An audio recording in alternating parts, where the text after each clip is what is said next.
ايه رأيكم بقى في الجمال ده؟ شوربة الفراخ بالكريمة، اقتصادية جدا، مش مكلفة خالص، تقدري تعمليها بحاجات بسيطة قوي من البيت. طعم وخفة وكل البيت هتعجبه جدا، ولو عندك ضيوف هتعجبهم جدا.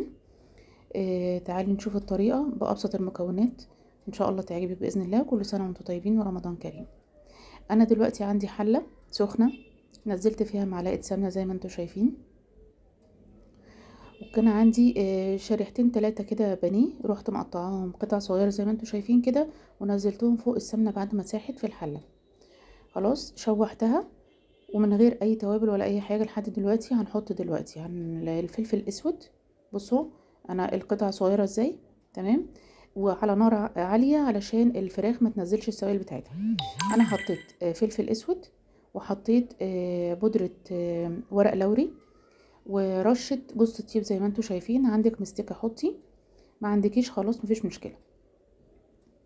انا ما ملحتهاش، تمام. انا دلوقتي نزلت الشوربة، شوربة فراخ او لحمة زي ما انت عايزة، في الخطوة دي مش هتفرق خالص في الطعم.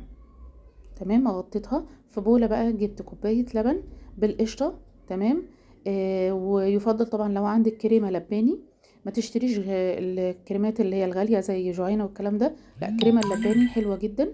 خلاص، هنا كوباية لبن وفيها القشطة بتاعتها. هنحط عليها معلقتين دقيق، خلاص، معلقتين كبار دقيق، وهقلبهم كويس جدا لحد ما يدوبوا خالص عشان ما تكلكعش معانا. ماشي.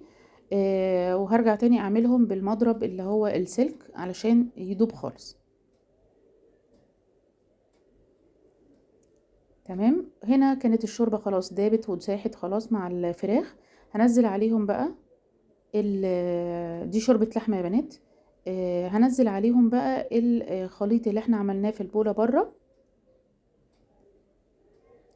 انت عندك طبعا الشوربة فيها ملح وفيها التوابل بتاعتها، احنا بس حيناها شوية بالتوابل اللي احنا حطيناها.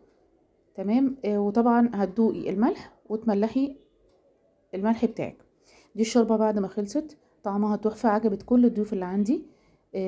غنية جدا وطعمها دسم وحلوة، وخفيفة في نفس الوقت. عايزة تحطي كريمة لباني حطي، مش عايزة زي ما انت عايزة.